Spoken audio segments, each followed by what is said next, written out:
Assalamualaikum warahmatullahi wabarakatuh. Salam sejahtera bagi kita semua. Yang saya hormati Bapak Dedi Utomo SKMMH selaku Ketua Program Studi D3 Keperawatan Tegal. Yang saya hormati Ibu Tina Purwaningsih SKMM selaku Sekretaris Program Studi D3 Keperawatan Tegal. Yang saya hormati Bapak Nurholis Eskep Nurse MH selaku Koordinator Kemahasiswaan Program Studi D3 Keperawatan Tegal. Yang saya hormati Bapak Agus Rianto MPD selaku dosen pengampu mata kuliah Bahasa Indonesia, serta teman-teman mahasiswa yang saya sayangi. Pertama-tama, marilah kita panjatkan puji syukur kehadirat Tuhan Yang Maha Esa yang telah memberikan kenikmatan kesehatan jasmani dan rohani berkat rahmat taufik dan hidayahnya, sehingga kita dapat melaksanakan pembelajaran via online di era pandemi ini dalam keadaan sehat walafiat.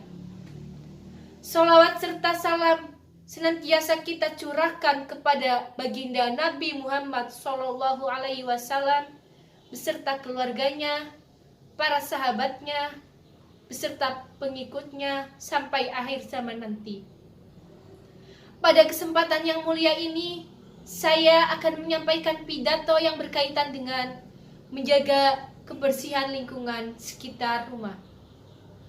Teman-teman mahasiswa yang saya banggakan, tentunya tak asing lagi bagi kita mendengar kalimat kebersihan adalah sebagian dari iman. Ya, kalimat ini seringkali kita dengar di berbagai tempat. Dalam kalimat tersebut mengandung makna agar kita selalu menjaga kebersihan lahir maupun batin dalam diri kita.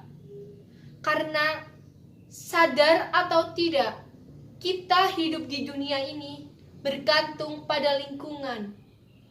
Kita minum air yang berasal dari lingkungan kita. Kita menghirup udara yang bersumber dari lingkungan kita. Kita makan makanan yang hidup dan ditanam dari lingkungan kita. Lingkungan memiliki pengaruh yang besar dalam hidup kita.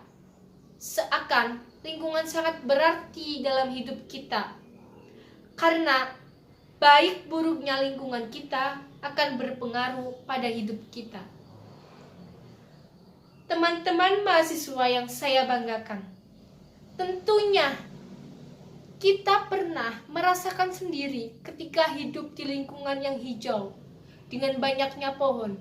Tetapi lihatlah, sekarang pohon-pohon di sekitar lingkungan kita mulai berkurang.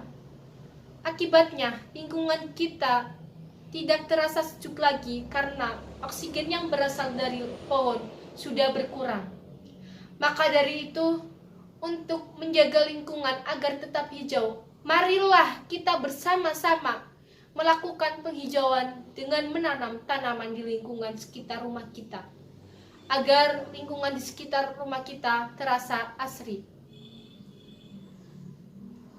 Teman-teman mahasiswa yang saya banggakan, hampir seluruh tempat di sekitar kita yang dihuni oleh setiap orang selalu diharuskan untuk bersih dan asri. Tak terkecuali lingkungan tempat tinggal kita. Karena kebersihan di lingkungan sekitar rumah kita menjadi faktor yang sangat penting dalam menunjang berbagai aktivitas sehari-hari. Karena dengan adanya lingkungan yang bersih dan sehat akan membuat kita nyaman. Teman-teman yang saya banggakan, sebenarnya menjaga lingkungan di sekitar rumah dapat kita lakukan dari hal-hal yang terkecil. Tetapi hal ini terkadang sangat sulit dilakukan oleh masyarakat sekitar. Contohnya adalah membuang sampah pada tempatnya. Masih banyak sampah-sampah yang berserakan di sekitar lingkungan kita yang diakibatkan oleh kurangnya kesadaran masyarakat untuk menjaga lingkungannya. Padahal, jika lingkungan kita tidak bersih, itu membuat rugi diri kita sendiri. Misalnya, lingkungan sekitar rumah tidak enak dipandang. Dan bayangkan saja jika banyak orang yang terus-menerus membuang sampah sembarangan di lingkungan rumah kita. Tentu kita merasa sangat tidak nyaman. Serta lingkungan yang kotor dapat menjadi sarang penyakit. Sampah-sampah yang berserakan itu dapat menyebabkan bau yang tidak enak, sehingga dapat mengganggu aktivitas kita. Serta bayangkan, jika musim hujan telah tiba, maka lingkungan sangat rawan terkena banjir yang diakibatkan oleh penyumbatan saluran air.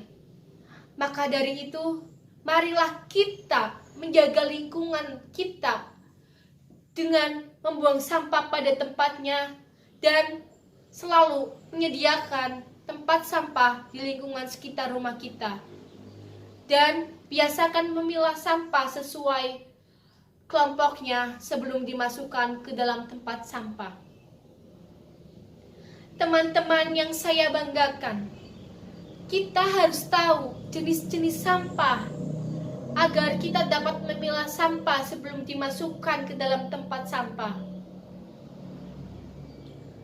Sampah dibedakan menjadi 3 kelompok, yaitu yang pertama adalah sampah basah, sampah yang mudah terurai dan membusuk. Contohnya adalah sisa makanan, sayuran, dan buah-buahan. Yang kedua adalah sampah kering, sampah yang tidak bisa membusuk dan terurai secara alamiah. Contohnya kertas, plastik, kardus, karet, kaca.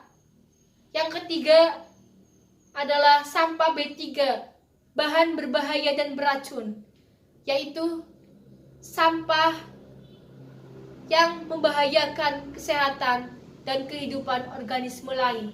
Contohnya adalah baterai, pestisida, cat, dan sampah rumah sakit. Teman-teman mahasiswa yang saya banggakan, mulai dari sekarang, marilah kita tanamkan pada diri kita sendiri bahwa kebersihan lingkungan adalah tanggung jawab kita. Karena jika lingkungan kita tergolong lingkungan yang bersih dan asri, akan membuat kita nyaman dan senang menempatinya, dan akan membuat aktivitas yang kita lakukan akan semakin lancar. Dan insya Allah hasilnya akan memuaskan dan dapat mencegah penyakit yang ditularkan oleh kuman penyakit dari lingkungan kotor. Mungkin hanya itu saja yang dapat saya sampaikan. Semoga bermanfaat bagi Bapak, Ibu, dan teman-teman mahasiswa semuanya. Wabillahi taufik wal hidayah. Wassalamualaikum warahmatullahi wabarakatuh. Salam sehat.